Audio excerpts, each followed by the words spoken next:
নমস্কার, লাল সেলাম। 2026 সালের নির্বাচনে বাংলার রাজনীতিক এক ঐতিহাসিক ঝাঁকবদল দেখা গেছে। দীর্ঘ 15 বছর তৃণমূল কংগ্রেসের শাসনের অবসান ঘটেছে। এই নির্বাচনে তৃণমূল পরাজিত এবং রাজ্যে শুভেন্দু অধিকারীর নেতৃত্বে নতুন সরকার গঠিত হয়েছে। আজ আমরা নতুন সরকারের কথা বলতে আসিনি। আজ আমরা কথা বলবো সদ্য বিদায় তৃণমূল সরকারের সেই কালো অধ্যায় নিয়ে, যে অপশনের বিরুদ্ধে আমরা বামপন্থীরা রাস্তায় নেমে দিনের পর দিন রক্ত ঝরিয়েছি, লাঠি খেয়েছি। চলুন আজ ফিরে দেখি তৃণমূল নেতাদের সেই মহা দুর্নীতিগুলোর দিকে, যা বাংলার অর্থনৈতিক যুব সমাজের ভবিষ্যৎকে অন্ধকারের দিকে ঠেলে দিয়েছে। এসএসসি এবং প্রাথমিক নিয়োগ দুর্নীতি নির্দেশ দিয়েছিল, সেই রায় বহাল রাখলো শীর্ষ আদালত। সুপ্রিম কোর্টে বহাল কলকাতা হাইকোর্টের রায়। সমগ্র প্রক্রিয়া ভুলে ভরা, এমনটাই বক্তব্য প্রধান বিচারপতির।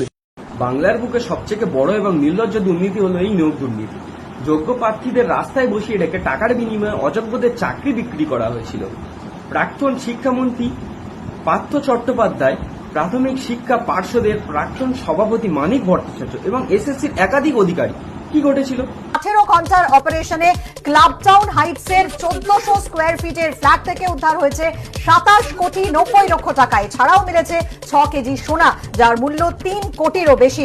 সবাই নিশ্চয় মনে আছে পার্থ চট্টোপাধ্যায়ের ঘনিষ্ঠ অর্পিতা মুখোপাধ্যায়ের ফ্ল্যাট থেকে উদ্ধার হওয়া প্রায় 50 কোটি নগদ টাকা এবং কেজি কেজি সোনার দৃশ্য।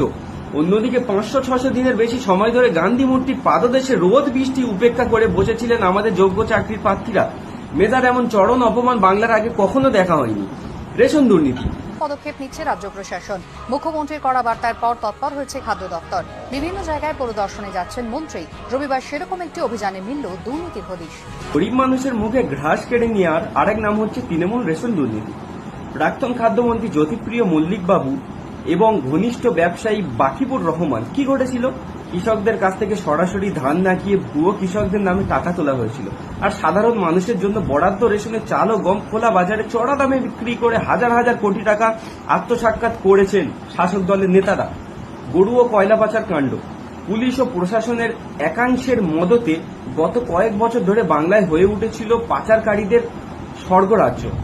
প্রাক্তন চক্রী বীরভূমের দ্বন্দ্ব প্রাক্তন নেতা অনুব্রত মণ্ডল, পাচারকারী এনামুল হক এবং কয়লা মাফিয়া অনুপম মাঝি।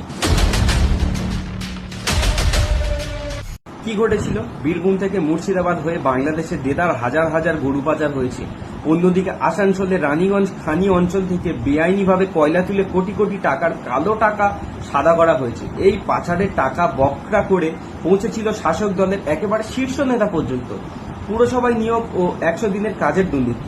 স্কুলের পর তৃণমূলের নজর পড়েছিল পুরসভাগুলিতে। কি ঘটেছিল? রাজ্যে প্রায় 60টি পুরসভায় সাফাই কর্মী থেকে শুরু করে সব পদে রেড চার্ট করে চাকরি বিক্রি হয়েছে। এর পাশাপাশি 100 দিনের কাজে ভুয়ো জব কার্ড তৈরি করে কেন্দ্রীয় ফান্ড থেকে হাজার হাজার কোটি টাকা লুট করেছে এই তৃণমূল পঞ্চায়েতের প্রধান ও নেতারা। আসল গরিব মানুষ কাজ করেও টাকা পাননি। সন্দেশখালীর মডেল ও জমি দখল।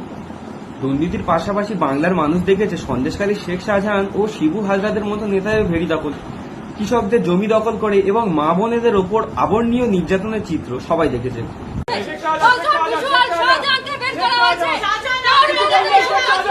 সাধারণ মানুষের এই চোখের জল আর দীর্ঘশ্বাসই আজ এই শাসক দলের পতনের অন্যতম বড় কারণ।